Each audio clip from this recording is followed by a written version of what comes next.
মৰমৰ ছাত্ৰ-ছাত্ৰীসকল, আজিৰ ভিডিঅ'টোৰ জৰিয়তে দশম শ্ৰেণীৰ সমাজ বিজ্ঞানৰ ইতিহাসৰ প্ৰথম পাঠটিৰ পৰা মেট্ৰিক পৰীক্ষাৰ বাবে অতি গুৰুত্বপূৰ্ণ কেইটামান প্ৰশ্ন উত্তৰ লৈ আহিছোঁ। তেন্তে ব'লা আমি ভিডিঅ'টো আলোচনা কৰোঁ। কুৱেশ্যন নম্বৰ 1ত দিয়া গৈছে, কোনজন ভাইচৰয়ৰ শাসনকালত বংগ বিভাজন হৈছিল? উত্তৰ, লৰ্ড নেথানিয়েল। কুৱেশ্যন নম্বৰ 2ত দিয়া গৈছে, ভাৰতীয় জাতীয়তাবাদৰ প্ৰাণকেন্দ্ৰ বুলি কোন ঠাইক অভিহিত কৰা হয়?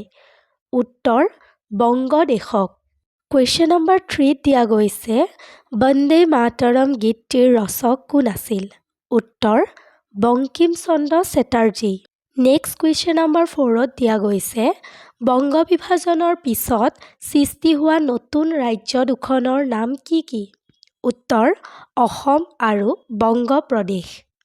কুৱেশ্যন নম্বৰ 5ত দিয়া গৈছে, অসম নামৰ প্ৰদেশখন কেতিয়া গঠন কৰা হৈছিল?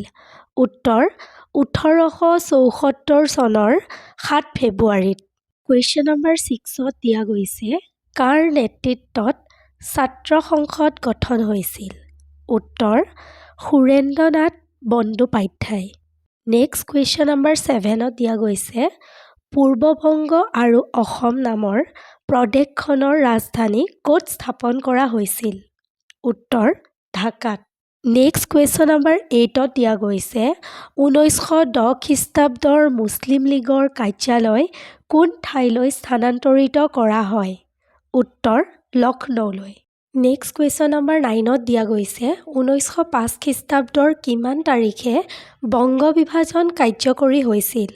উত্তৰ, 16 অক্টোবৰ।